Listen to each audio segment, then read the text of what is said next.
Good, happy Sunday, everyone. It is Sunday, October 3rd, 2021. I'm Riley King, and welcome to this Sunday edition of Politics with Riley King. Let's get started right now.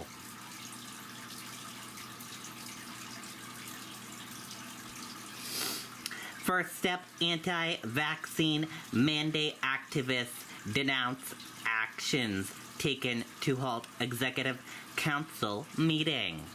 Let's take a listen to that video from WMUR News 9.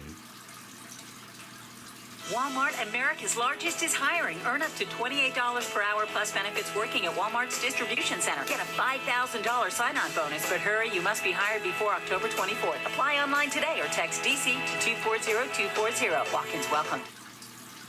Yeah, we know where you live. We know where you live. Leaders in the anti-vaccine mandate movement are speaking out against the threats and intimidation tactics used by other activists at Wednesday's Executive Council meeting. No one should be unsafe. That's not what we're interested in.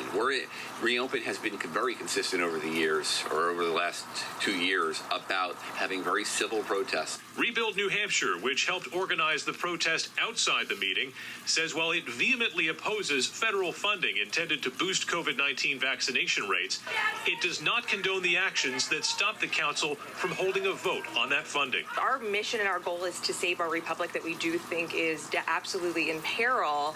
And if we do not play by the games of that, by the rules of that republic, then we really have lost. We urge our members to fight this battle using the rules of our republic. Rebuild New Hampshire started as Reopen New Hampshire, opposing Governor Chris Sununu's emergency orders at the beginning of the pandemic. Its chairman's rhetoric has been pointed in the past, referring to those orders as, quote, terror and tyranny. Does calling the governor a tyrant inflame people to do things like what happened on Wednesday? Well, let's be clear.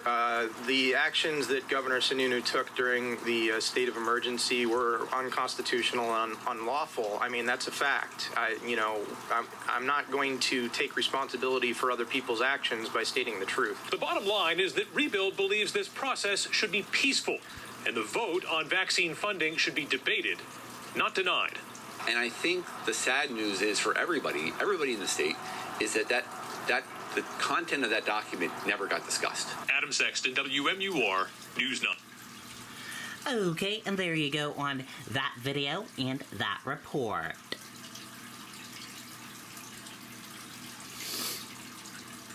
Manchester mayor primary recount confirms November election will feature Craig and Sullivan. Sullivan finishes ahead of Gerard, recount shows. Let's take a listen to that video from WMUR News 9. I just got my cashback match. Is this for real? Yep. We match all the cashback new card members earn at the end of their first year automatically. Woo, I got my money. It's hard to contain yourself, isn't it? Uh-huh. Let it go. Woo. Get a dollar-for-dollar match at the end of your first year, only from Discover. Confirmed tonight, it is a repeat in the race for mayor of Manchester. A recount today confirms incumbent Joyce Craig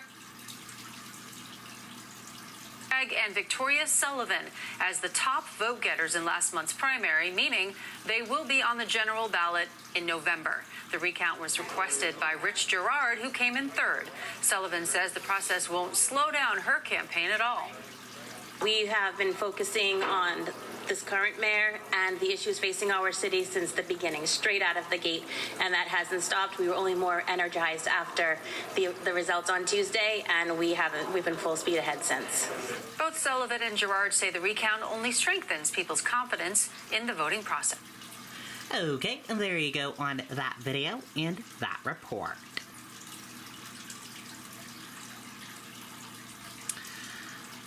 New Hampshire meals and rooms tax rate drops beginning Friday. Let's take a listen to that video from WMUR News 9. Walmart, America's largest, is hiring. Earn up to $28 per hour plus benefits working at Walmart's distribution center. Get a $5,000 sign-on bonus, but hurry, you must be hired before October 24th. Apply online today or text DC to 240240. Walk-ins welcome. If you're grabbing a bite to eat or staying in a hotel today, your wallet might feel a little lighter. The state meals and rooms tax is dropping from 9% to 8.5%. It's a change that was proposed by Governor Chris Sununu in this year's budget package. It passed state government back in June. The meals and rooms tax applies to anyone staying in a hotel, eating in a restaurant, or renting a car. Okay, and there you go on that video from in that report.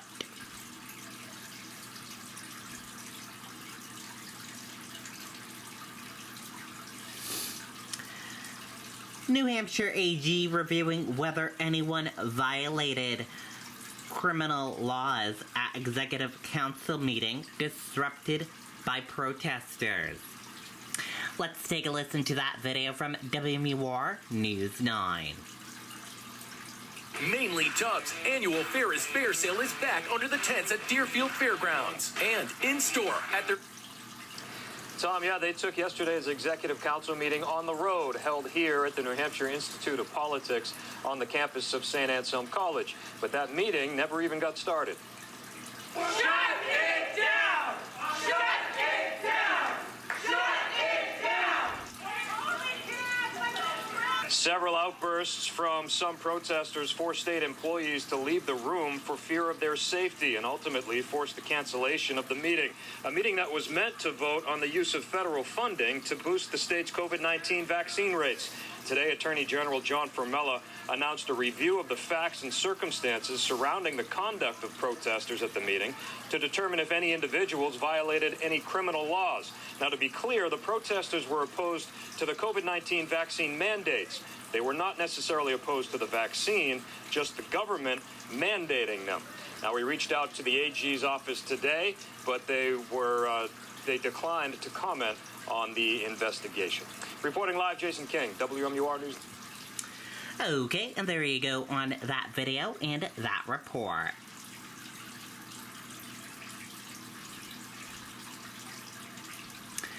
New Hampshire House GOP leaders open to discussion of repealing mandatory abortion ultrasounds. Let's take a listen to that video from WMUR News 9. Calling all experienced fuel delivery drivers, HVAC techs, and installers. Palmer Gas and Oil is growing, and we want you to... It came as a bit of a surprise earlier this week when the Republican-controlled House Judiciary Committee voted to advance a repeal of the mandate on ultrasounds before all abortions that the Republican majority just passed in the state budget 3 months ago. But now, instead of saying not so fast, top Republicans in House leadership are saying, let's talk. This would indicate they are not going to come down hard on any GOP reps who might have qualms about the mandatory ultrasounds. Meantime, Democrats haven't backed down from their opposition to this mandated procedure. They think the votes could be there to pass this repeal early next year when the bill makes it to the House floor. But it's not clear how much Republican support could erode in just 6 months. I think that having the discussion is good because we're talking already about personal medical decisions and where we should draw the line with the law or other regulations. I believe we will have a majority of people doing the right thing and send this bill in January on to the Senate. Important to note that the mandatory ultrasound provision does not take effect until January 1st. Governor Chris Sununu, who signed the mandate into law via the state budget, says he now supports repeal too. Reporting in Concord, Adam Sexton, WMUR News 9. Okay, and there you go on that video and that report. And that does it for this Sunday edition of Politics with Riley King. I hope you all have a great rest of your Sunday, and I'll see you back here next Sunday for another edition of Politics with Riley King. Thank you for watching and tuning in. Goodbye, everyone.